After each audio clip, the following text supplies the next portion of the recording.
Você que ser, Horácio, a gente já está pronto. Vamos começar então para a apresentação de uma querida companheira, Graciela Villarreal, que ela vai falar mesmo sobre o trabalho, sobre a psicanálise, como uma pesquisa, como um tabu. Eu vou fazer uma pequena apresentação antes da dar a palavra para ela sobre qual é algumas dos antecedentes dela. Ela é coordenadora da Comissão de Pesquisa da FEPAL e da Associação da Psicanálise do México.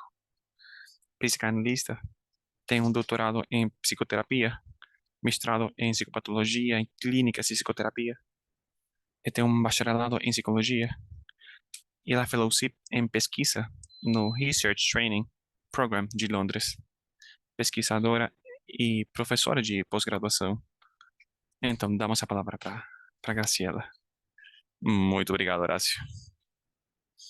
Então, como já comentou Horácio, o nome do meu trabalho é A Psicanálise como um totem, na pesquisa como um tabu. Então, agora eu vou falar com vocês um pouco sobre de onde chega a ideia mesmo de fazer o trabalho. Então, dá para perceber que a gente não pode negar que a psicanálise atualmente está cursando por momentos que são realmente difíceis. A gente encontrou preocupação por parte de diferentes eh, especialistas de psicanálise sobre o futuro. Então, a gente está agora no momento onde existem diferentes avanços em todos os espaços, em grande medida, como resultado de perceber os fenômenos e os efeitos. Sandel e os colaboradores no trabalho, que é um trabalho bem interessante, bem importante, que é nomeado sobre as variações nos resultados ao longo prazo entre os pacientes na psicanálise e na psicoterapia de longa duração.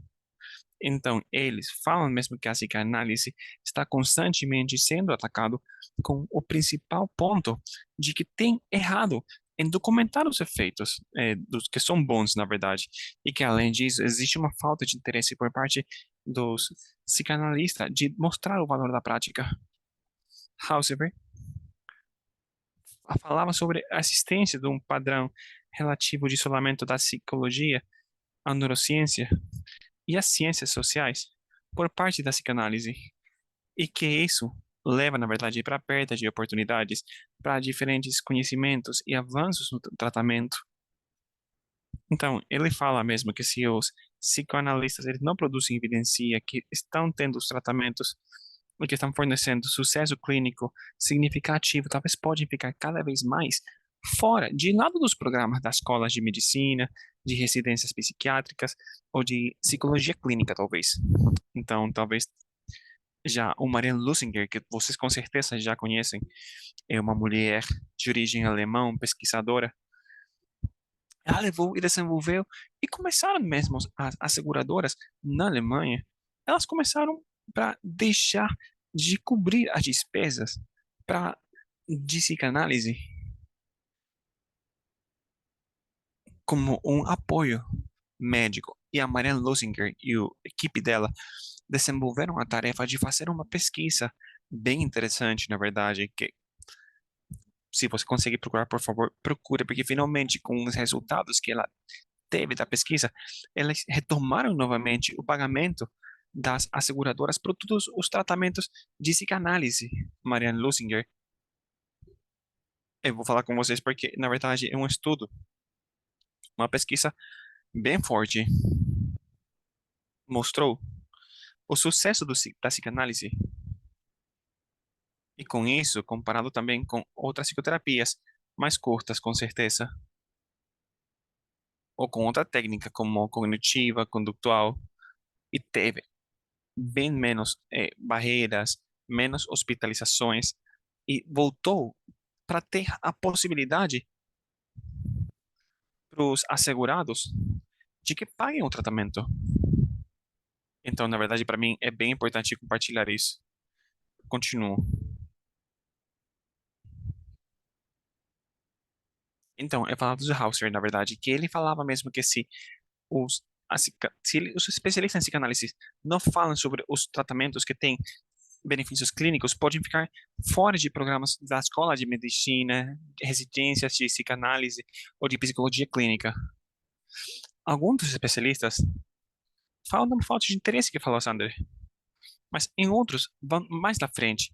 É uma renuência que vai em negação com a pesquisa da psicanálise, com o estado atual, os conceitos, as construções e as técnicas, as práticas e os resultados. Então, na verdade, essa atitude de diferentes psicanalistas me levou para pensar talvez na ideia e tentar talvez de entender sobre o que é que está de trás de tudo isso. E agora eu quero compartilhar com vocês algumas ideias, algumas reflexões que na verdade têm chegado em relação com o tema sobre as quais, bom, eu fico com mais perguntas que respostas, mas eu estou e quero compartilhar com vocês as minhas reflexões que eu tenho até agora. Então, desde o primeiro ponto que eu tenho para compartilhar com vocês, a pesquisa parece um tema totalmente isolado, diferente em relação com a psicanálise para muitos psicanalistas. Então, sobre a formação da maior parte das instituições de psicanálise, não é considerada como parte da, como a importância. Então, isso, além que a psicanálise, além de ser uma teoria e além de ser uma técnica de tratamento, na verdade, é uma ferramenta de pesquisa totalmente independente, mas tristemente, essa última tem se reduzido para aplicação como uma parte da técnica no trabalho clínico e dentro de uns poucos metros quadrados chamados consultórios.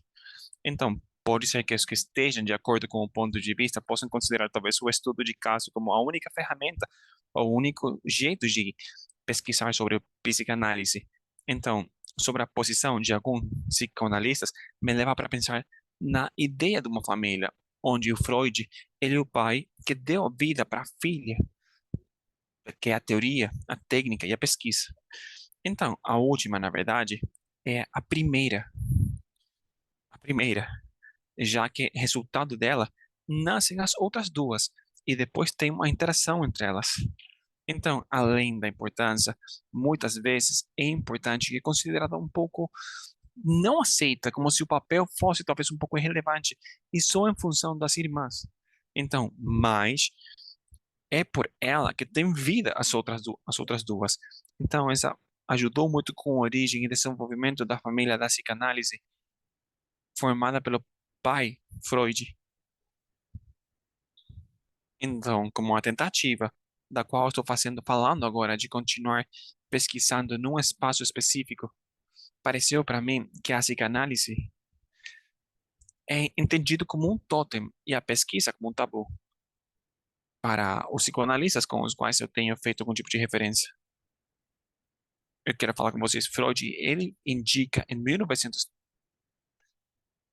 sobre o tótem e tabu. Eu vou abrir aspas. O tótem é a primeira parte, é o antepassado do estirpe. Mas, além disso, o espírito que ajuda e que envia ajuda, além que seja perigoso, conhece, na verdade, os filhos e é totalmente benevolente com eles. Então, os membros do clã de Totem têm a obrigação indispensável que tem a ver com o castigo sozinho de não matar o Totem e de se manter longe da carne e do consumo dela. Fecho aspas.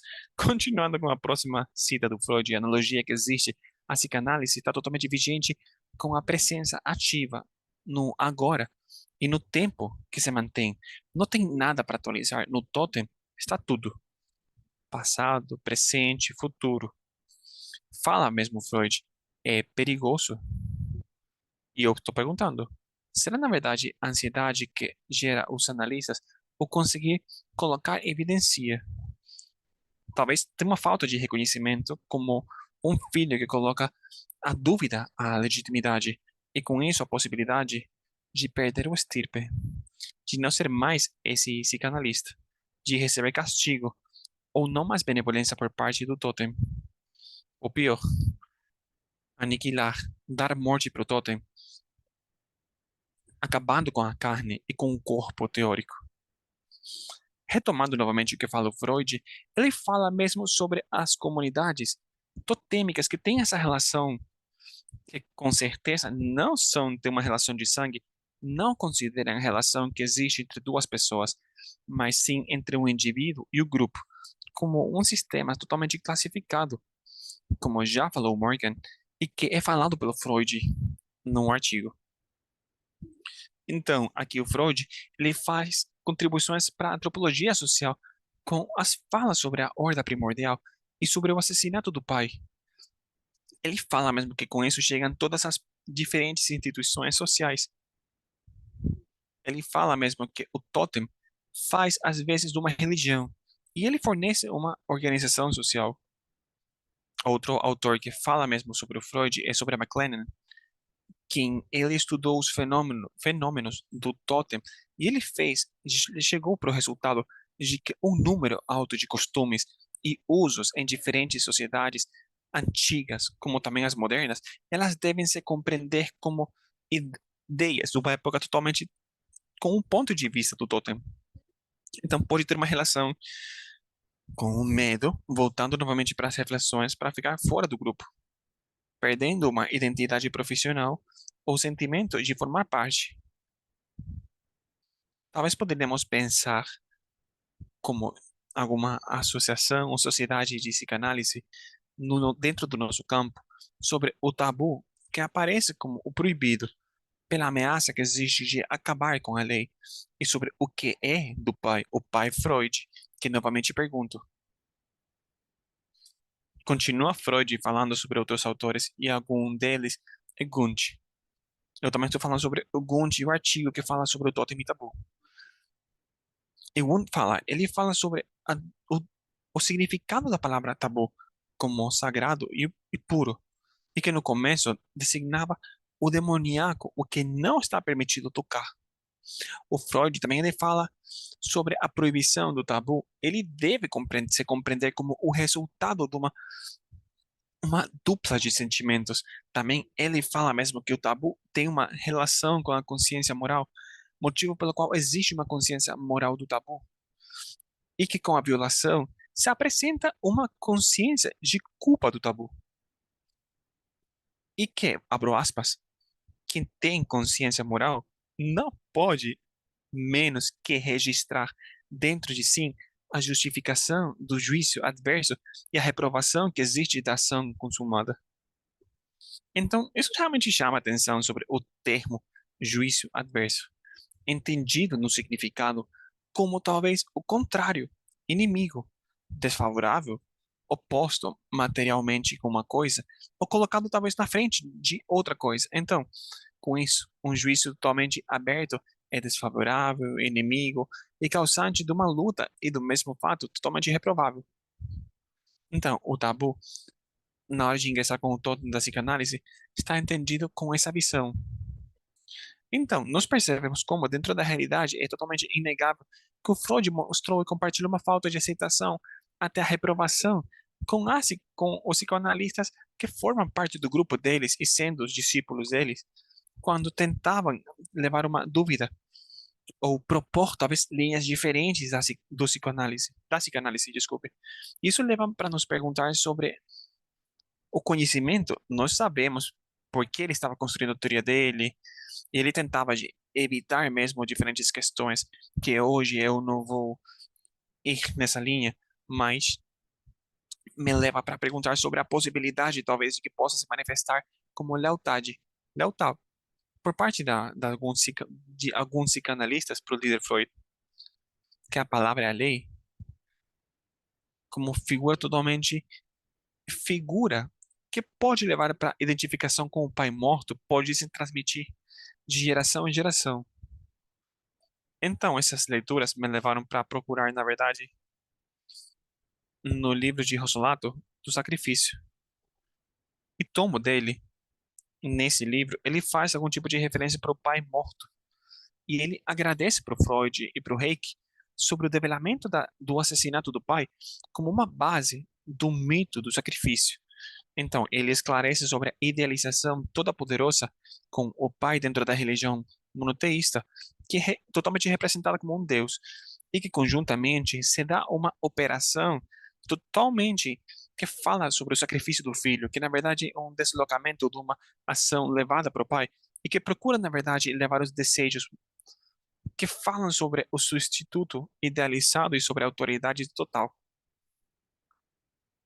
Poderíamos entender novamente na analogia em relação a Rosulato, focar principalmente sobre o sacrifício dos incidentes da psicanálise, sobre o sacrifício da razão como sustento, sobre os primeiros como os emissários que recebem o ódio do pai, como também dos outros filhos. Também com isso, também se leva e se está se compartilhando o mal e se castiga com o isolamento e a marginalidade. Então, também dessa forma, pode se fortalecer a parceria entre o grupo, compartilhando a culpabilidade. Continua com o Rosolato, que ele fala mesmo que dentro do sistema do sacrifício, você tem a intenção de liberar de um pai totalmente idealizado, forte e totalmente ciumento, que na destruição dele, ele revela um poder pelo qual ele é admirado e também é temido, e dessa forma pode se diferenciar de um pai justo e bom que protege, reconforta e cuida dos filhos dele, os fiéis. Então, o pai morto, ele tem forma com o mito do sacrifício. Também fala mesmo que o pai morto no caminho é o eixo que suporta o símbolo. Isso quer dizer sobre o possível, sobre a morte. Atrapado nos desejos entre o jogo, amor, ódio e a procurando o conhecimento onde trabalha o Eros. Então, para Freud, ele coloca em relevância três pontos de referência para entender os pontos ocidentais: a idealização do Pai no Deus único, a importância da fantasia do céu, porque às vezes fala da relação social, e a relação que existe entre o pai e o filho, onde existe uma correspondência forte entre o pai e o infante dentro do sacrifício, e que termina totalmente numa sequência totalmente narcisista de morte e ressurreição. Então, além do tabu, para trabalhar com o tonto da psicanálise, poderíamos talvez envolver totalmente com o tabu para a pesquisa da psicanálise.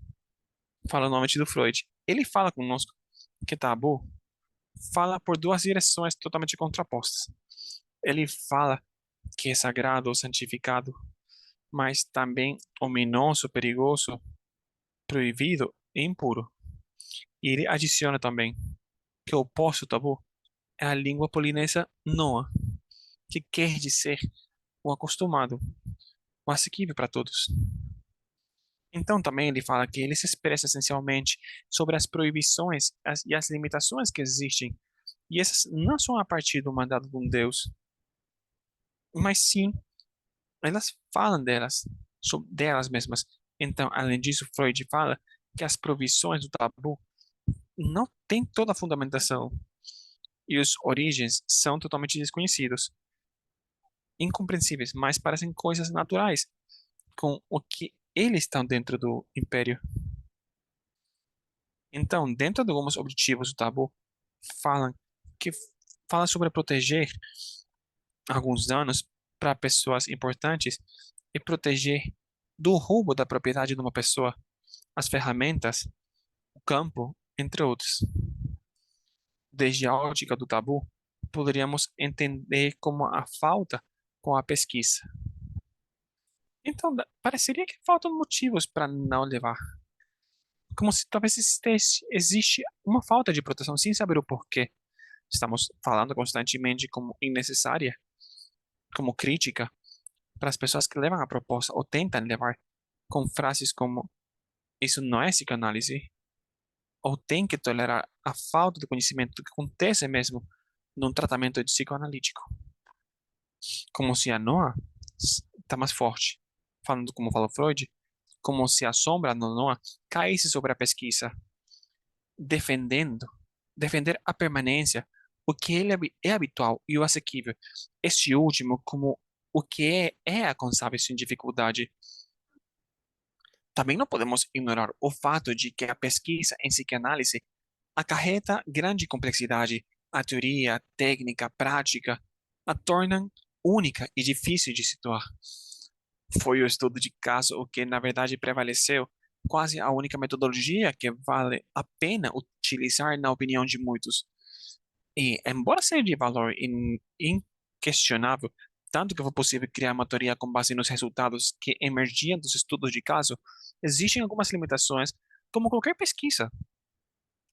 Portanto, outras abordagens são necessárias, como têm sido feitas por alguns psicanalistas que tentaram usar outras metodologias, como a hermenêutica, para colocar um exemplo, que pelas suas características é congruente com a prática da psicanálise. Isso é de grande relevância, mas ainda há muito o que pesquisar e encontrar. Mencionou-se a morte. Disse-se como o corpo teórico da psicanálise pode simbolizar o corpo do totem, que deve ser preservado, venerado e respeitado. A identificação com este totem, bem como o Deus líder que permite a união, fica ameaçada se o cima mencionado não for seguido, tornando possível a sua destruição, aniquilação e morte, e com ela a morte de si mesmo, por meio de introjeções e identificações, mas também de projeções facilitadas pelas idealizações que tanto o totem quanto o líder abrigaram. Poderíamos falar da psicanálise como um totem, como o sagrado, o que une o clã da comunidade imaginária estabelecida pela idealização do Deus líder na figura do Freud e com o tabu como proibição e limitação à pesquisa. Com o exposto,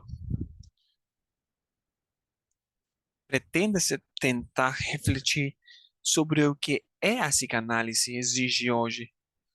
A intenção não é desmembrar seu corpo na teoria e na prática e matá-lo, mas pelo contrário, assim como no início, o totem e o tabu permitiram a convivência e a sociabilidade e serviram como processos de desenvolvimento, fazendo parte de uma evolução social. A psicanálise merece ser mais que um totem, esclarecendo que o totem lhe é dado por alguns psicanalistas, merece ser evidenciado pela sua eficiência e pelos resultados, pelos seus alcances e promover sua difusão. Pareceria que aqueles que tentam cuidar dele vigorosamente, sendo mais freudianos do que Freud, estão promovendo o seu sacrifício como um desejo parricida, que é a culpa, é atentada através de um discurso contrário. Talvez uma identificação positiva com o Freud fosse manter e continuar sua pesquisa contínua. Ele ousou pesquisar, propor, mudar de ideia, complementar, duvidar, construir e reconstruir continuamente. Ele demonstrou julgamentos adversos, confrontou o totem e desafiou o clã, sociedades médicas, mesmo quando este ameaçava a sua coesão e muitas vezes sofria do isolamento e marginação. Finalmente, ele não desapareceu, não morreu, antes ficou mais forte e talvez seja a hora que esteja com risco. Vou perguntar: matar o pai morto? Muito obrigada.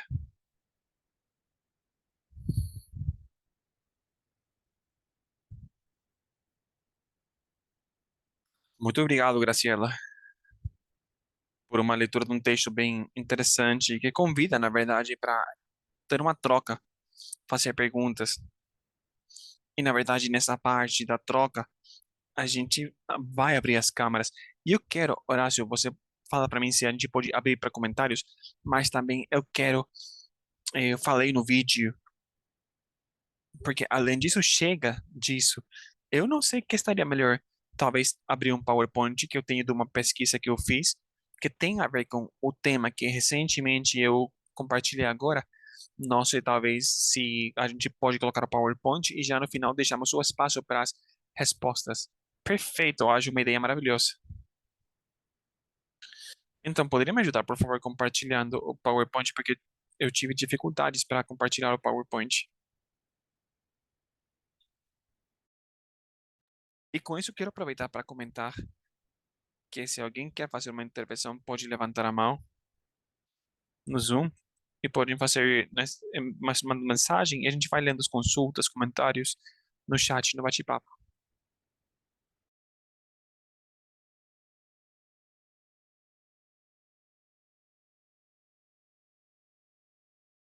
E quero aproveitar e falar que Daniel vai ser a pessoa que vai me ajudar. Daniel, você poderia compartilhar a tela, por favor? Perfeito.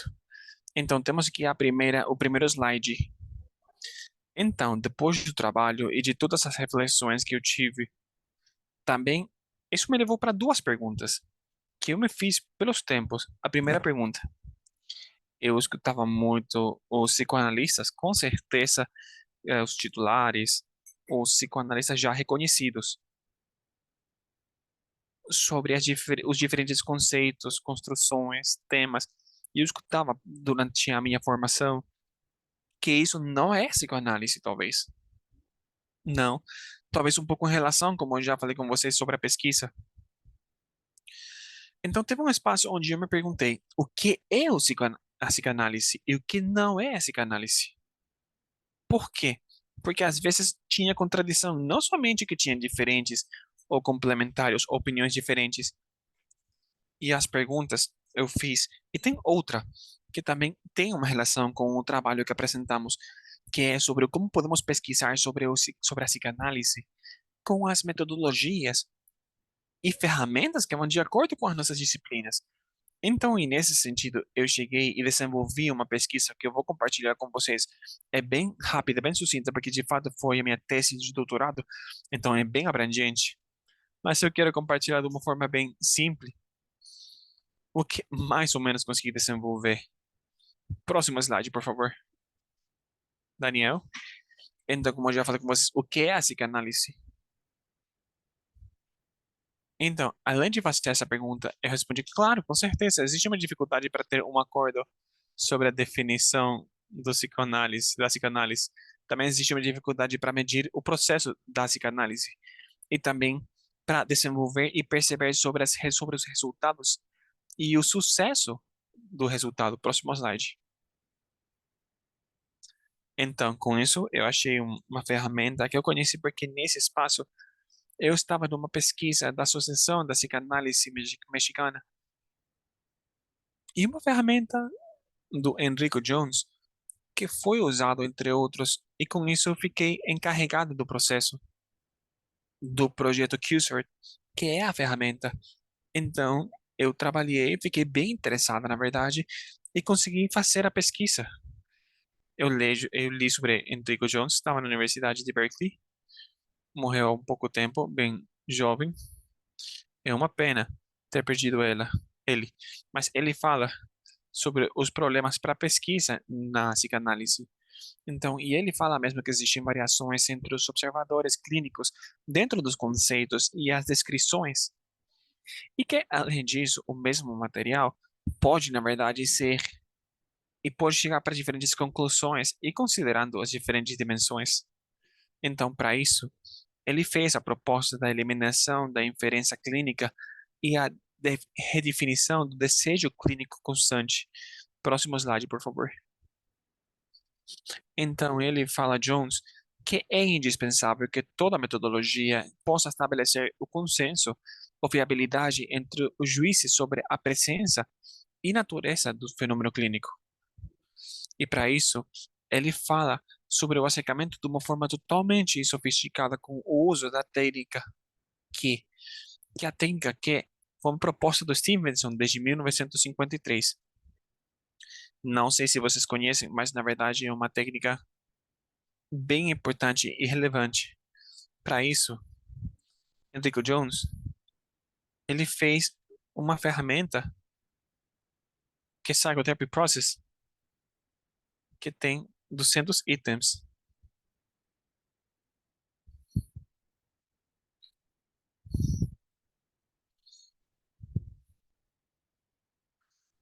Obrigada, é o slide número 5.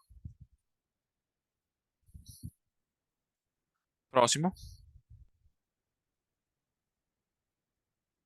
Perfeito.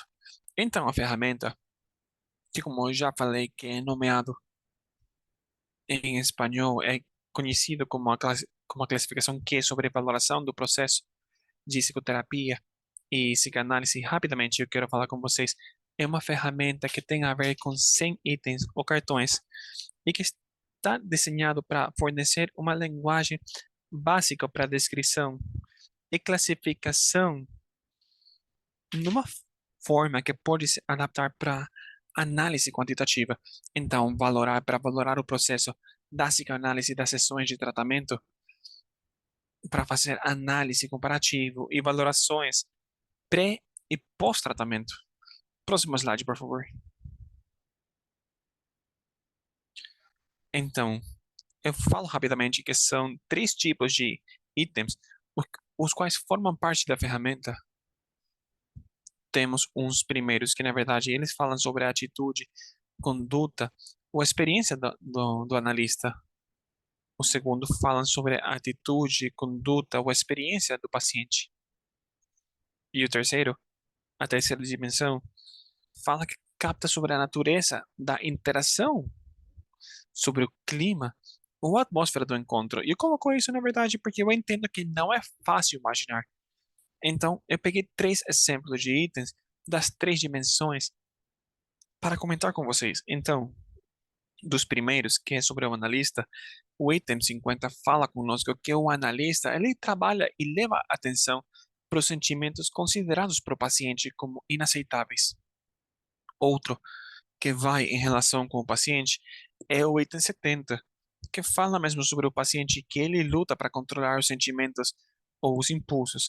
E a terceira dimensão que nós temos, que fala mesmo sobre a diada com o item 39, que fala conosco que existe uma qualidade competitiva na relação. Então, como percebem, na verdade, é que além de ser de uma dimensão, abrange, na verdade, os três pontos importantes em qualquer sessão de psicanálise. Próximo slide, por favor. O que eu estou desenvolvendo rapidamente, a minha pergunta de pesquisa e o meu objetivo geral, eu vou compartilhar com vocês.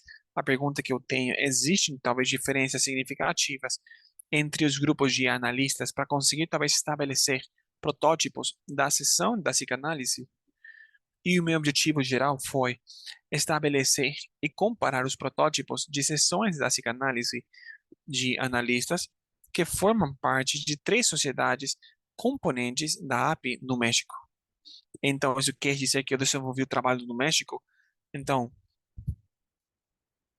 em algumas entrevistas que eu vou compartilhar com vocês mais na frente, eu fiz nas três sociedades da cidade do México, porque nós temos mais no México, mas foram talvez da cidade do México, que é onde eu moro. Próximo slide, por favor. Então, o que eu fiz? Eu fiz entrevista para 43 analistas e cada um deles com a demanda de que possa me dar a opinião de algumas sessões de psicanálise ideal ou protótipo por meio da classificação dos 100 itens do PQS. Isso quer dizer, eu levei os 100 itens e falei, por favor, eu preciso que possa fazer 5 cartões. E eu preciso que, por favor, possa classificar. E por isso que eu também falei que é totalmente dimensional. Porque a coluna 5 você vai me colocar o que você considera que é bem característico de uma sessão de psicanálise. Na 4 algo que seja bem característico. Na 3 algo que seja totalmente característico. E na 2 que seja pouco característico. E na 1, bem pouco característico de uma sessão de psicanálise. Próxima slide, por favor.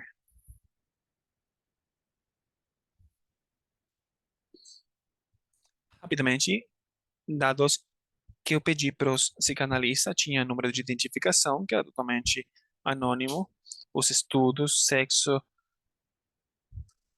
estudos, a faixa, talvez, porque eu também entrevistei alguns candidatos.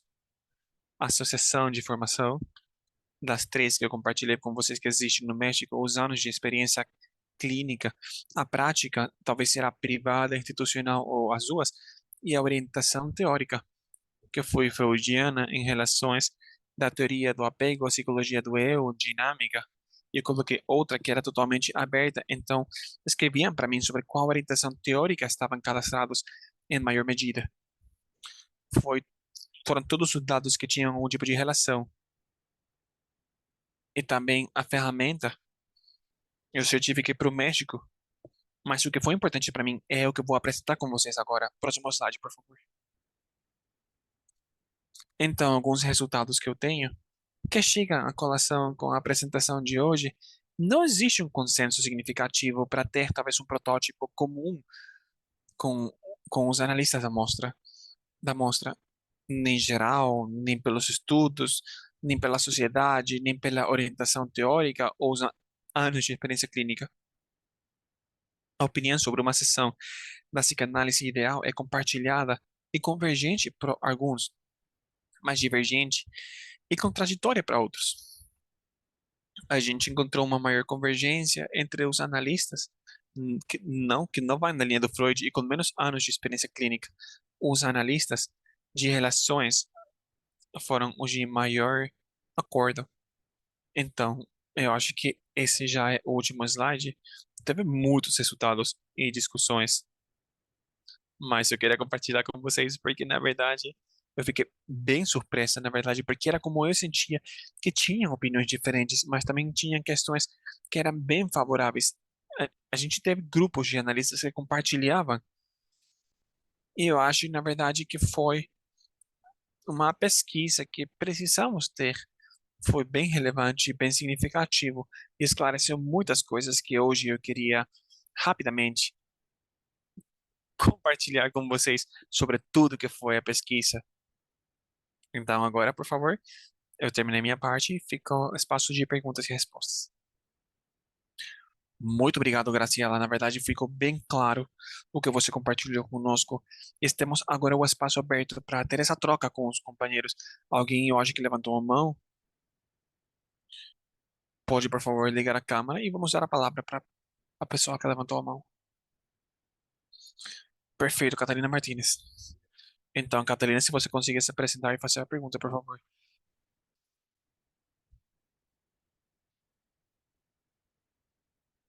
Vocês conseguem me escutar? Perfeito. Boa noite a cada um de vocês. E, na verdade, para mim, na verdade, foi uma honra e quero agradecer a Graciela pela primeira apresentação, que foi, na verdade, foi um trabalho feito com a gente, conosco, sobre onde nós estamos e como nós estamos lendo o Freud. Então, para mim, eu tenho essa ideia baseada no que o você indicou sobre onde estava o totem e cadê o tabu? Onde está o tabu? O porquê. Eu me perguntei sobre como a gente está percebendo o Freud, porque eu sou uma. Porque a gente fala muito de tabus, a gente fala muito de Deus. E eu acho nesse sentido que está em cada um dos textos, não somente no desenvolvimento, mas o Freud, ele esclarece mesmo, e ele fala com muita clareza quando ele fala sobre o que é a psicanálise, quando mais ou menos ele focou sobre algumas questões. E na verdade é uma ferramenta de pesquisa, mas como não, como indicou a Graciela, na verdade também é verdade que na tribo que a gente forma parte, dá para ver que na verdade não tem se escutado muito ou tem aparecido talvez vozes que não deram a oportunidade para a gente para identificar qual era a hora freudiana, mas sim ter uma constante pesquisa, que na verdade eu pediria talvez para as minhas companheiras da APA, que é a associação pela qual eu formo parte, que possam, por favor, deixar de ser totalmente didatas para esse espaço que nós estamos tendo, porque eu acho que o desenvolvimento da obra estamos compartilhando sobre pesquisem. Sim, é um método aplicado. Agora, existe uma teoria, existe uma clínica, mas por que muda o Freud de um primeiro tema ou para outro? Sobre a teoria, eu não vou deixar vocês com pontos totalmente que não fazem sentido agora, porque todos nós temos lido sobre o Freud, mas eu acho que toda a obra do Freud, para começar talvez com uma questão, fala mesmo sobre um começo para a pesquisa constante. Outra das questões, talvez, que fala mesmo, e que a Graciela fala muito bem, e que tem feito um resumo maravilhoso sobre qual seria talvez o sentido da pesquisa da psicanálise. Compartilha sobre o que nós temos para desenvolver, para entregar. A gente já passou sobre o que a gente pensava, sobre quais são as características que tinha que ter um psicoanalista e quem era talvez analisável ou não analisável. Eu acho nesse sentido que essas questões com muito trabalho e fazendo as próprias resistências e os próprios pontos cegos de cada um de nós, com os análises, com as supervisões, entre outras questões que existem, eu acho nesse sentido que isso tem se flexibilizado muito e que o corpus da psicoanálise, o tempo todo, indiferentemente do nome que possa ter, talvez a escola, tem a ver com a pesquisa. E como você, Graciela, já comentou nas primeiras reuniões, até a metodologia que a gente implementa é totalmente uma hermenêutica. É uma interpretação sobre em que sentido. A gente não está fazendo uma tradução do tempo todo. E também é verdade que muitas vezes temos trabalhado com algumas pesquisas que tiveram a necessidade de quantificar, não somente validar, mas também, e nesse sentido, eu acho que todos os que defendemos mais ou menos o que é a psicanálise, talvez validamos na própria forma de agir sobre o fato de fazer a medição do que acontece com o terapeuta, talvez o que acontece com o paciente dentro da sessão. Então, e Blair compartilhou uma ideia maravilhosa, o qual fala mesmo sobre o trabalho dentro do campo, que é a Constituição, sobre como podemos talvez pesquisar ou não, talvez os diferentes valores que existem. E é por isso que a segunda parte que nós temos da sua participação, eu tentei de acompanhar. Lamentavelmente, eu não conheço a ferramenta, para mim totalmente nova, mas que você pegou um trabalho incrível para ver algumas das conclusões que existem nos observáveis, quantificáveis possíveis. Aí agora a minha pergunta é: a gente, entre muitos psicanalistas, quantificamos o inconsciente? Ou estamos trabalhando, estamos quantificando o sucesso das nossas interpretações, no melhor dos casos, dentro das intervenções, sobre o que é mesmo, que é mais cotidianamente falado, ou talvez o interesse é outro. Freud falou que talvez nós estamos para fazer que o pobre padeciente esteja talvez um pouco mais tranquilo sobre o bem viver dele. Não temos mais que outro objetivo. Então, talvez devemos refletir sobre as questões. E por outra parte, também, em algum momento, talvez, eu não quero pegar muito tempo de vocês, porque eu estou falando rapidamente as ideias que eu tenho, que estão chegando agora a partir resultado de todo o trabalho que você desenvolveu em conseguir colocar. E a primeira parte, o que eu escutei, foi, na verdade, um ponto muito bom sobre perceber o Freud como o pesquisador que ele é. E o outro, entre tudo que você fez, eu acho, na verdade, que foi um esforço, um trabalho maravilhoso e que eu totalmente compartilho quando eu falo com diferentes companheiros ou colegas em função das inclinações teóricas que eles podem ter sobre qualquer é difícil respeitar a ordem ou estabelecer qual seria o ideal. E talvez num caso ou outro, talvez devamos pensar se não tem se estabelecido um valor como para tentar, talvez, ou pensar o ponto certo para tentar de adaptar para que possa existir algo da ordem do ideal. Então, nós trabalhamos o tempo todo com uma mudança e nós tentamos de propor e promover isso dentro das possibilidades que a gente tem. A gente temos que fazer isso. Temos que tentar continuar com o trabalho dele para ver o que acontece. Isso por uma parte. Depois, se a gente tem tempo, eu quero adicionar outra coisa sobre os começos da pesquisa. Pelo menos na Associação da Psicanálise da Argentina, que chega desde o ano 1968. Perfeito, muito obrigado, Catalina. Não, sou eu que agradeço, na verdade, por ter me dado a oportunidade de compartilhar com vocês. Temos outra mão levantada. Não sei se, Graciela, você quer fazer algum tipo de compartilhar alguma resposta. Exatamente, Catalina. Eu falo sobre o espaço que nós temos quando acontece isso. Porque se, na verdade, a gente estava bem consciente sobre o ideal, qual é a sessão ideal? Depende totalmente com qual paciente, em que espaço, momento. Eu sei que era uma questão bem eh, simples, não, desculpe, difícil, porque talvez o que é ideal, o que é algo bem específico com um paciente, com algum paciente, no momento específico do tratamento, talvez é maravilhoso, mas talvez em outra sessão não é bom.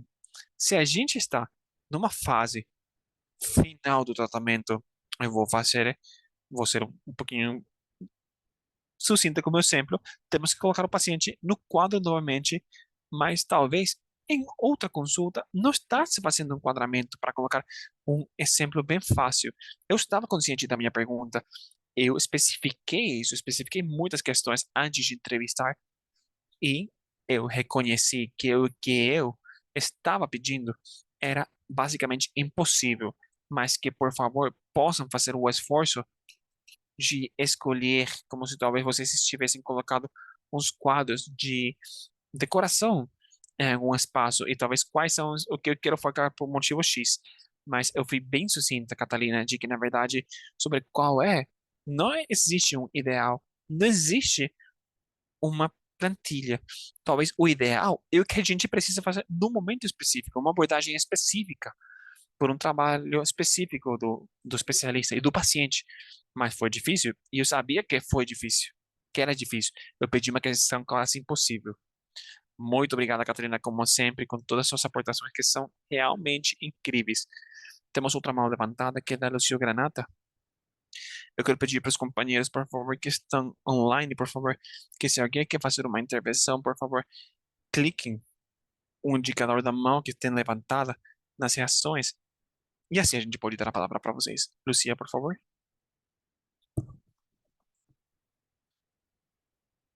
Continua com o tema do enquadre que falou a colega e que falou também a Grácia. Eu lembrei do Neusser, nesse livro que fala sobre o processo da psicanálise. Ele faz a proposta de uma função do quadro,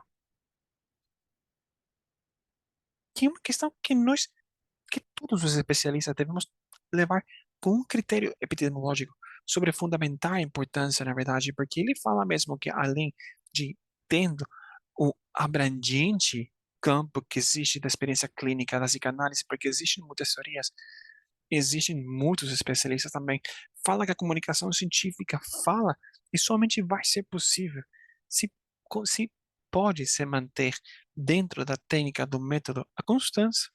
Isso é uma questão que está se perdendo, lamentavelmente. E eu falava com uma companheira não há muito tempo, que realmente para mim é bem interessante o fato, talvez, de que há 15 anos, talvez mais, os temas envolvidos com a técnica, especialmente com o quadro, têm trabalhado com qualquer reunião sobre os trabalhos, congressos, e na verdade parece que todo mundo conhece e sabe um pouco sobre a técnica, e tem se levado à necessidade de falar desde a psicanálise de uma forma bem válida, na verdade, para falar desde a psicanálise como um fenômeno social. E isso eu acho que tem dado muitas atividades para os especialistas nos últimos anos. Mas se a gente tem um olhar talvez um pouquinho mais abrangente em diferentes congressos, dos congressos da psicanálise internacional, você dava muita importância para a técnica. Então, isso já acabou. E eu escutei, talvez, diferentes questões que vão envolvidas com o quadro, que tem me dado muita dúvida sobre em quais instituições estudaram esses especialistas que talvez serem candidatos ou membros, talvez, sobre que falam mesmo sobre o quadro tradicional. Porque eu sempre falo, entre ser totalmente rígido e uma flexibilidade, existe uma diferença total, porque a rigidez não deixa crescer, mas as regras fixas do enquadre, elas permitem que possam assistir pesquisa sobre a psicanálise, realmente, porque podem permitir um campo de observação que é totalmente objetivo, porque se o tempo todo não estamos mudando o quadro, segundo o paciente que a gente tem, porque se a gente quer escutar uma oportunidade que talvez uma paciente anoréxica, a analista esperava com biscoitos. Eu escutei, eu não estou inventando isso, eu escutei que a analista esperava com biscoitos. Então, o que é isso? Como você pode entender uma questão assim? Onde você estudou? Porque os psicoanalistas entendem, porque eu não sei se vocês têm talvez o mesmo conhecimento que eu tenho, mas eu já fiz para diferentes reuniões. Existe talvez uma visão, talvez que são rigidezes, são questões que talvez não vão dentro do imaginário, que temos que acabar com elas. E talvez eu falo que esse é o ponto da pesquisa da psicanálise, porque se realmente a gente quer dar algum tipo de seriedade para nossa tarefa de pesquisa, nós devemos ter um campo de pesquisa que seja totalmente abrangente. E era isso que eu queria compartilhar.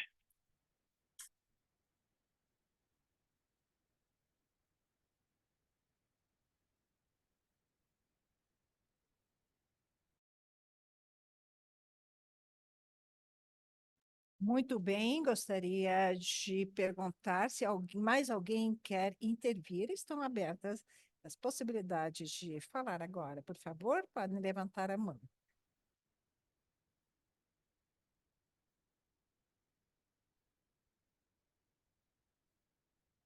Catalina, por favor.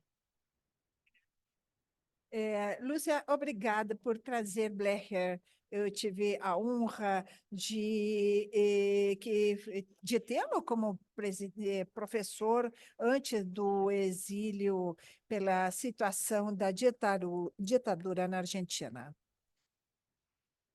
Ele dizia e falava de uma questão que para mim foi sempre muito útil, de fato, até hoje é muito útil, que não podíamos trabalhar sem enquadramento.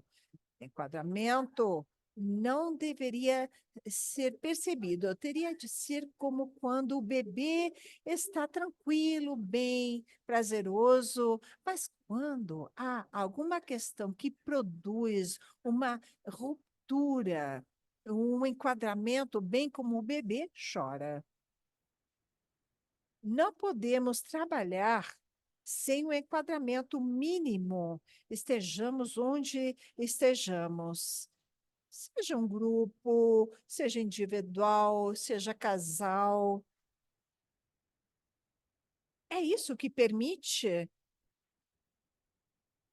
ir vendo questões constantes, que não é essa bobagem de se divã, sem divã. Portanto, isso que puderam chegar a um acordo entre esses dois, um que recebe uma demanda e cada quem com seu próprio enquadramento interno, teremos de ver quais respostas trará isso, mas sem uma constante, não há leitura possível do que está acontecendo.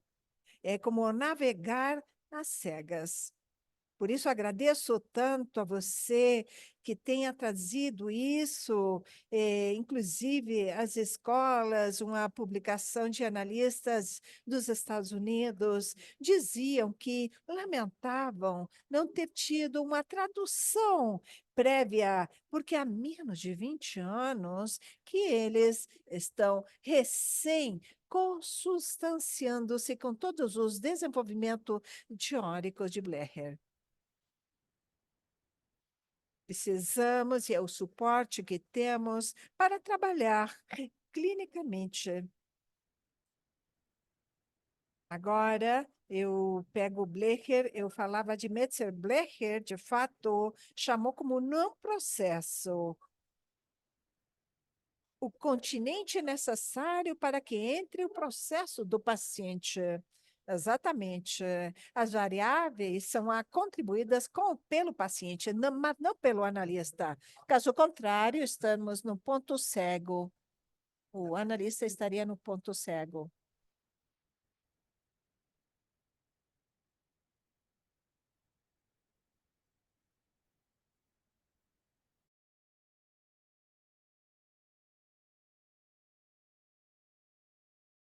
Eu vou perguntar para a Norma, porque vejo que não estão traduzindo para o português. Norma, ou sim, a tradução para o português, na verdade? Ah, sim, claro que sim. Muito bem, obrigada. Claro que sim. Só que agora não estou escutando ninguém para interpretar, na verdade? Não estou ouvindo ninguém falando. Vocês estão ouvindo alguém falando agora? Eu não. Só Não, estão escutei em silêncio. exatamente, obrigada.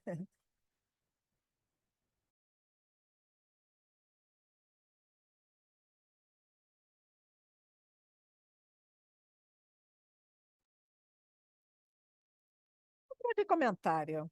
Acredito que a exposição de hoje foi muito interessante. Eu li os comentários anteriores justamente para entender as possibilidades que tem essa ideia de criar pontes entre a pesquisa no contexto das sessões, que é muito interessante, justamente o que trazem sobre a estabilidade do enquadramento, que não é já assim a questão da rigidez, etc. E, por outro lado, o que define uma pesquisa, já não dentro do consultório em relação às sessões, mas a pesquisa sistemática. Isso fala um pouco disso. Não podemos pesquisar em nenhum sentido sem gerar uma estabilidade no enquadramento, que a pesquisa empírica é criar um projeto, fazer os passos que nos descreveu a Graciela nesse estudo super interessante, Graciela, porque você trouxe um tema tabu, como bem você comentou, mas acho que temos desse lugar, desse espaço, como comissão de pesquisa e setor de pesquisa da FEPAL, entender isso, como estamos trabalhando e pensando o analista como pesquisador nas suas sessões e também o que pode contribuir à pesquisa e como estamos habilitados nós para entrar nesse mundo e vemos digamos, a contribuição de Maria Lusinger em relação à mudança na Alemanha. Isso é tão importante como se existe ou não a psicanálise na Alemanha ou pessoas que querem se formar, que estão deprimidos está o assunto. Pelo menos isso falam na Europa, toda vez que nós nos encontramos nos congressos. Comentários. Será que alguém gostaria? Talvez não podem abrir a câmera, mas algum comentário pelo chat será lido para quem não possa habilitar a sua câmera.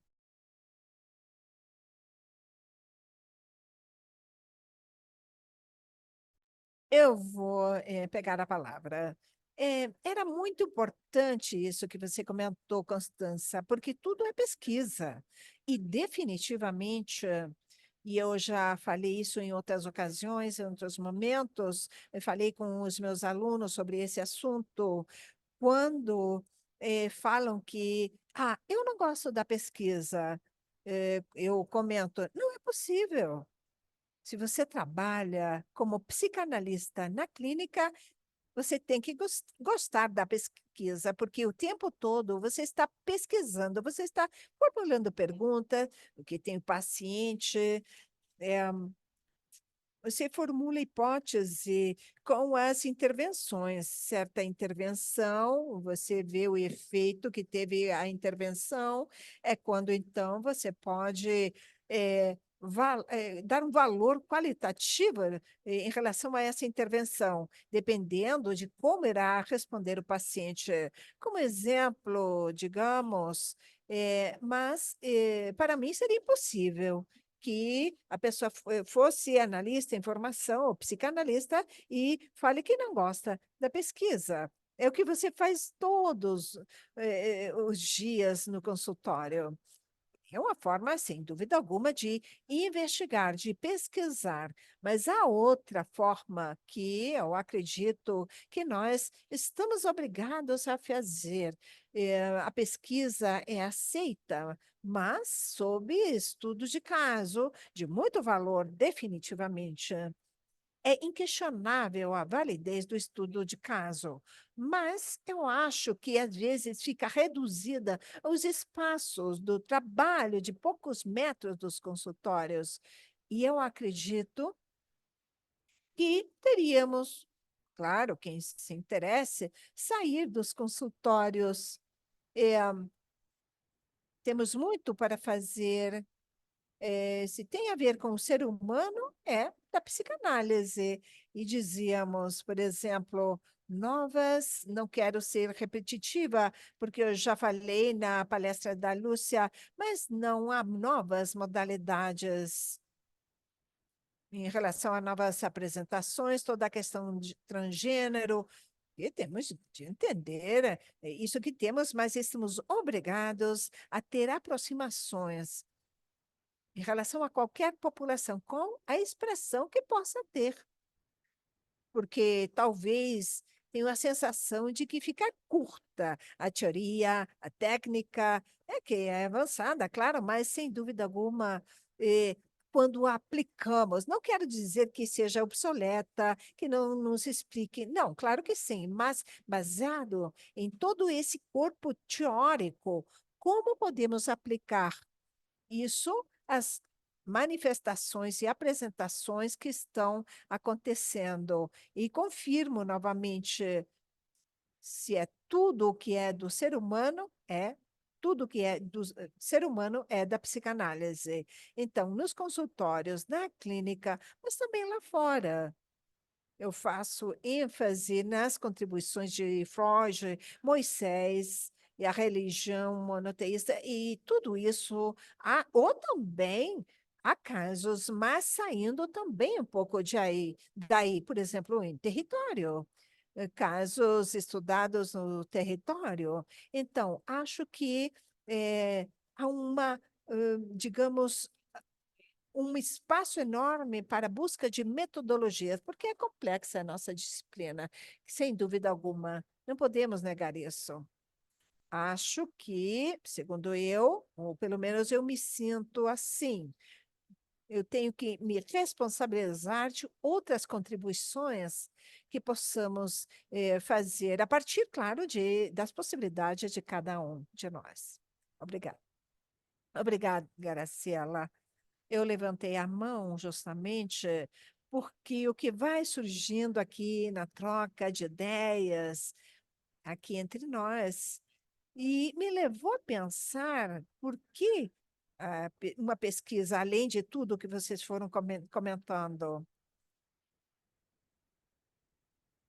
e o que poderia talvez me responder é que talvez é que, porque há incógnitas, perguntas que são necessário pesquisar. Pesquisar é descobrir o que está por baixo de algumas ou certas manifestações que não têm explicação direta e que é uma questão que dói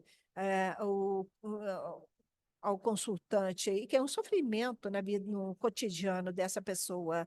E não são coisas que não são capazes de entender. Portanto, dentro do contexto psicanalítico, o entendimento surge de uma pesquisa, de uma indagação, de uma pesquisa, de uma pergunta que se coloca como um contrato entre nós. E o enquadramento é o que nos protege dentro desse acordo de que a pesquisa possa ser levada a cabo, feita de uma forma profunda, sem que tabus muitas vezes aparecem dentro de cada um de nós. A ideia é não interferir na tarefa de descobrir por que alguém sofre determinado sintoma ou determinadas compulsões, ou tipo de problemas nas relações com os outros, que lhes deixam interrogantes, perguntas, e é a partir dessas perguntas que nós pesquisamos. No nosso dia a dia, nós pesquisamos exatamente. A questão é que, além de, claro, de que o enquadramento nos protege, é como vamos transmitir aquelas descobertas que vamos estabelecendo nesse diálogo analítico, e eles trabalham conosco nessa busca. Como podemos transmitir isso de tal forma de que haja um contexto entendível, compreensível, entendível, teórico, que nos ajude a estabelecer uma comunidade com os colegas? Com a comunidade psicanalítica. O que acontece é que a comunidade psicanalítica está atravessada por dificuldades. Tanto a Lúcia, a Graciela, a Catalina falaram disso, se referiram a isso. Muitas vezes não podemos pesquisar porque não podemos manter um enquadramento conceitual básico comum.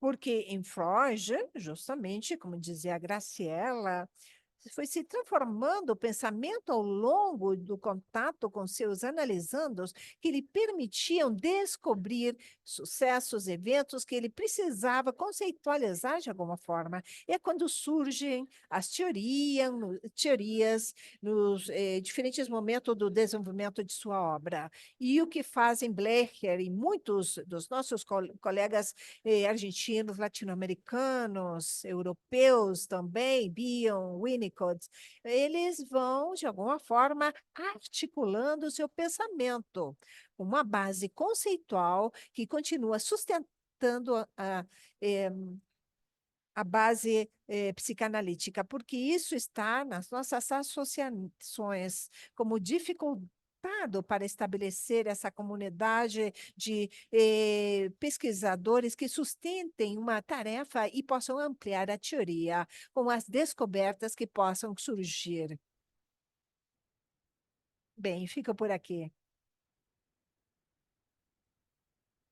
Eu vou tirar a minha mão e espero que os colegas levantem a mão, porque acho que nessa comunidade que temos, os colegas que hoje estamos aqui, podemos tirar muito bom proveito em relação ao comentado pela Graciela na sua apresentação.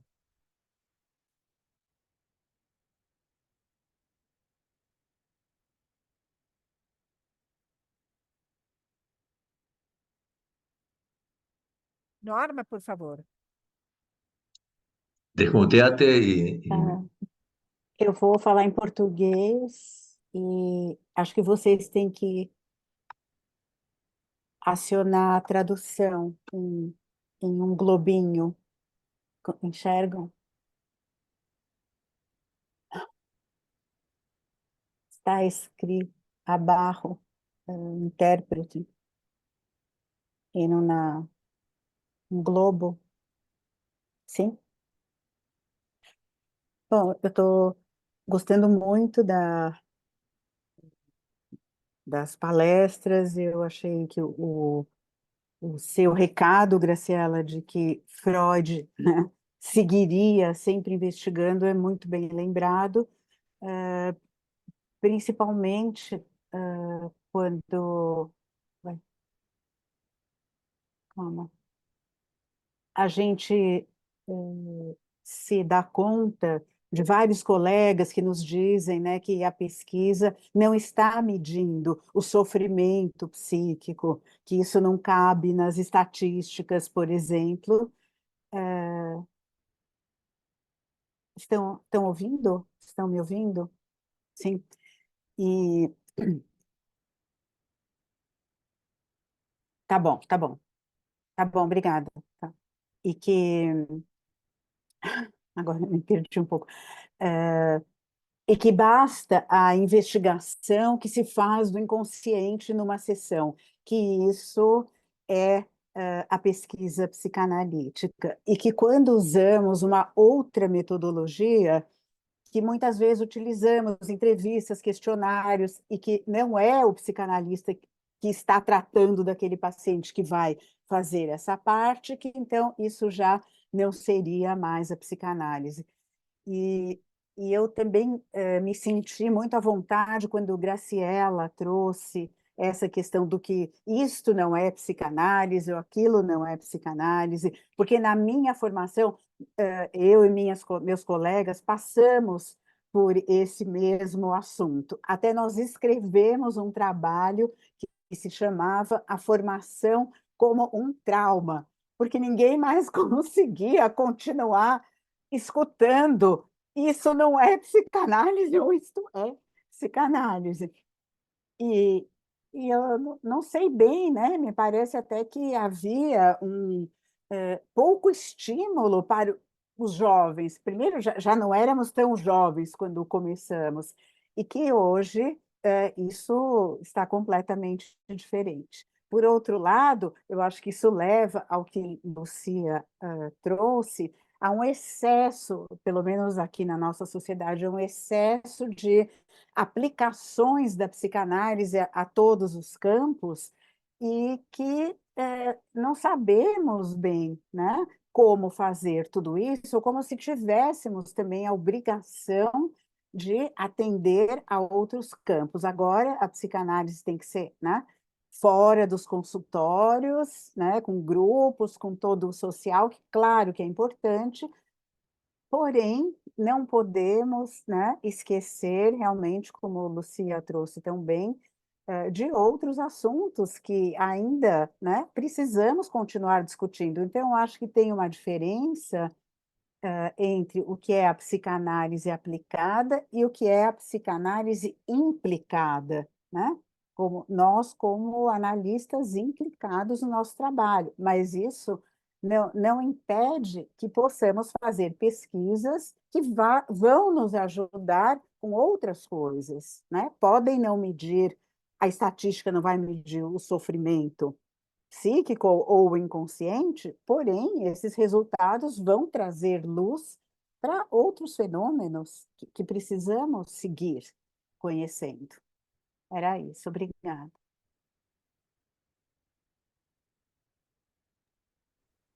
Obrigada. Norma, muito interessante o seu comentário. Obrigada.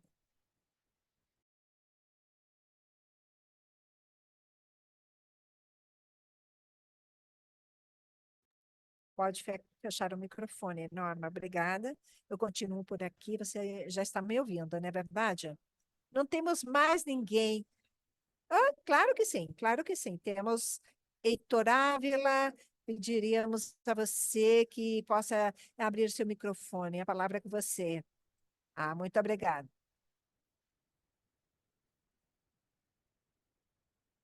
Eu fui professor de metodologia em várias gerações. O tema, para mim, é muito importante. Eu acho que algumas coisas que valem a pena, sem dúvida alguma, esclarecer. Com frequentemente, pesquisa é confundida com pesquisa quantitativa. Isso temos de esclarecer. Segundo ponto, há muitas técnicas de pesquisa, e uma das coisas que a Graciela não destacou, porque, claro, parte do problema por questões de tempo, é que não há uma redução a procedimentos antigos, anacrônicos, portanto, o aluno, o psicanalista em formação, acha que a pesquisa é fazer contas, números, questionários, etc., etc. Portanto, não aprendem das técnicas e, por exemplo, isso que foi discutido em relação à questão da consulta, do procedimento dentro da consulta psicanalítica, eu dizia, podemos diferenciar Podemos achar psicanalistas de sucesso e outros que não têm tanto sucesso, mas poderíamos demonstrar que o que tem sucesso é aquele que tem uma metodologia e um procedimento. E umas pessoas falaram: não, ninguém tem um procedimento, ninguém faz igual, tudo é diferente, caso a caso, não é possível. Não, não é possível. Eu dizia, é possível, sim. Bem, sobre essa base, é um pouco menos impossível discutir, imaginem, porque há verdades absolutas, porque é um consentimento criado. Depois do consentimento informado, há um viés, ele não vai poder responder nada, nem vai poder participar corretamente da sessão, porque em outras técnicas ninguém demonstrou que haja um viés importante por ter assinado o consentimento informado. E há muitos temas e coisas que têm a ver com isso. E eu acho que o vácuo que vai se criando é justamente pela rejeição à pesquisa e pela visão muito primitiva do conceito de pesquisa. Há técnicas de pesquisa muito revolucionárias, muito importantes, que estamos deixando de lado, porque ficamos com que pesquisa é fazer análise matemática, e isso não é possível. Claro que não é isso.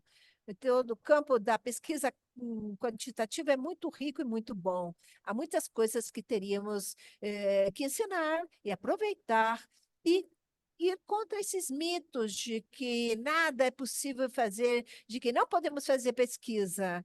Eu lembro de fato de uma séria discussão com vários dos alunos, onde, se for o caso, então preferimos dizer que a psicanálise não é uma ciência. Rejeitamos que seja uma ciência, porque ninguém pode nos obrigar a fazer estatísticas e pesquisas. Acalme-se, as coisas podem ser feitas de forma diferente. Isso é justamente do que a Graciela está colocando aqui. Há uma parte onde eu vejo que há um medo ao desconhecido, e parte disso é a metodologia. É investigação, pesquisa. Pesquisa hoje é muito mais complexa do que apenas fazer estatística. E na pesquisa quantitativa, não é apenas fazer entrevistas. Há muitas outras ferramentas, muitas outras formas de ver. E quebrar esses tabus de não gravar as entrevistas, de pedir o consentimento informado, etc, etc. Há muitas coisas que estão muito aí como difusas, e um dos centros da discussão, desculpem a palavra, é a ignorância e medo a alguma coisa nova. Bem, fico por aqui. Muito obrigado, Heitor. Temos breves minutos, passamos a palavra para a Graciela para que possa encerrar. Obrigado. Obrigado. Brevemente, me lembrou, Heitor, com seus comentários, que eu fiz uma formação de psicoterapia breve como forma de titulação do meu mestrado. Então, o que fiz foi que, bem, fazíamos a psicoterapia breve com pacientes que eram nomeados pela clínica da faculdade e que seriam videogravadas. Vocês não fazem ideia dos meus colegas, como você vai gravar? Não pode ser que o paciente não. Então, isso não ajuda ao tratamento, tudo vai mudar, já não vão confiar. Ah, poderia me eternizar falando dos comentários que fizemos sobre isso. Bem, evidentemente, foi pedido a todos os pacientes que assinaram as cartas de consentimento informado, e informamos que, se não tinham problemas ou conflitos em serem gravados, que o seu tratamento seria gravado. Eram 13 sessões, porque era psicoterapia breve com orientação psicodinâmica. Nenhum paciente falou não. tínhamos de ir para jantar, porque supervisávamos em função do feito. Então, fizemos um projeto de pesquisa. Não houve um paciente que tivesse falado não. Não quero. Ah, porque os meus dados, quem vai ver isso? Não, nenhum deles falou que não. Foi surpreendente. Claro, pode ser discutível, dependendo da pesquisa, claro, eu entendo, mas vocês não podem imaginar a experiência maravilhosa que foi para todos os psicoterapeutas. Na época, estava me formando como psicoterapeuta, era o final da minha formação. Começávamos, ai, a câmera, ai, esquecemos, né, da câmera. Talvez a primeira sessão, os primeiros 10 minutos, havia assim uma presença, né? A câmera. Mas depois desses 10 minutos, ninguém pensou em se estavam sendo gravados ou não. Todos fizemos as sessões e coincidimos que, de jeito nenhum, isso afetaria o tratamento. Tem mais uma coisa nossa, um prejuízo nosso que dos pacientes. E vocês não fazem ideia da riqueza que foi isso para a supervisão vendo aí, assistindo a sua própria entrevista. Projetavam a minha, o dia que eu fazia a supervisão, eu ver isso. Ai, por que eu não comentei? Porque sim, como não? É, claro, a linguagem verbal, ver tudo, rever tudo. Foi uma boa intervenção? Não foi uma boa intervenção, serviu muito para os erros e os acertos e ver como a identidade me falou muito da minha identidade como terapeuta. Quem sou eu? O que se repete nas sessões? Uma riqueza. E eu não tenho tempo suficiente e é difícil, talvez, transmitir, porque é uma experiência que você tem que viver. Portanto, era o comentário, pegando o gancho do Heitor, porque ele se referiu às cartas de consentimento informado, todos acenaram, e a experiência, e estávamos todos como rejeitando a situação no início, mas, na verdade, deu trabalho aceitar, mas depois dessa experiência, na verdade, é muito aconselhável. E serviu muito, tanto pessoal quanto grupalmente, fazê-lo dessa forma. Eu queria comentar isso, falando em relação ao que comentou o Heitor. Acho que já estamos encerrando o nosso evento, atendemos o tempo de todos e todas. Então, muito obrigada, Graciela, a todos os que participaram. Voltamos no dia 2 de maio. Exatamente. Continuamos com as apresentações. Obrigado por estarem todos hoje aqui. Obrigado. Até breve.